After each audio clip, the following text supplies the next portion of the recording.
एक गांव में एक छोटा सा लड़का रहता था। नाम था अहमद। वो गरीब था लेकिन दिल से बहुत अमीर। उसकी उम्र मुश्किल से 10 साल थी, लेकिन सोच और इंसानियत में वो बड़ों से कहीं आगे था। अहमद बहुत सीधा, शांत और मदद करने वाला बच्चा था। उसका रोज का रूटीन कुछ ऐसा था। सुबह फज्र की नमाज के बाद वो अपनी माँ के साथ बगीचे में पौधों को पानी देता, फिर अपने छोटे से बैग के साथ मदरसे इस्लामी स्कूल जाता। मदरसे से लौटते वक्त अहमद रास्ते की साफ सफाई करता। जहां कहीं कांटा या पत्थर दिखता उसे हटाकर एक किनारे कर देता। लोग उसे देखकर हंसते और कहते, अरे ये क्या फालतू काम कर रहा है, इससे क्या मिलेगा। अहमद बस मुस्कुराता और बड़ी मासूमियत से जवाब देता, मेरी अम्मी कहती हैं जो रास्ते से तकलीफ देने वाली चीज हटा दे अल्लाह उसे जन्नत देता है। एक दिन की बात है।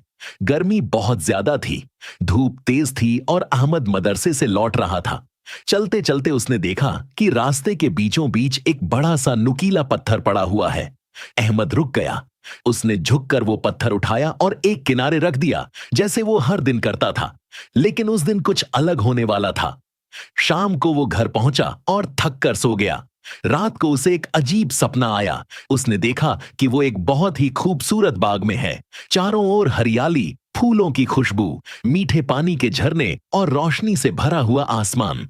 अहमद चारों तरफ देख ही रहा था कि अचानक एक रोशन चेहरा उसके सामने आया।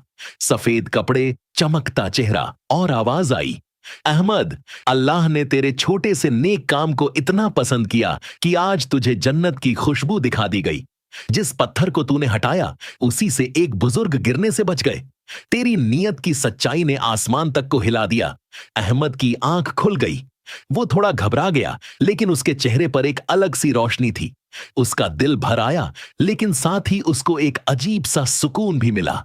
उस दिन के बाद अहमद और ज्यादा जोश से दूसरों की मदद करने लगा। अब गांव के लोग उसका मजाक नहीं उड़ाते थे, उल्टा बच्चे भी उसके साथ रास्ता साफ करने लगे। सालों बीत गए। जब अहमद बड़ा हुआ तो पूरे गांव में उसकी नेकियों की मिसाल दी जाने लगी। लोग प्यार से उसे फरिश्ता सा अहमद कहने लगे। सीख, एक छोटा सा नेक काम अगर सच्चे दिल से किया जाए तो वो अल्लाह की नजर में बहुत बड़ा हो सकता है।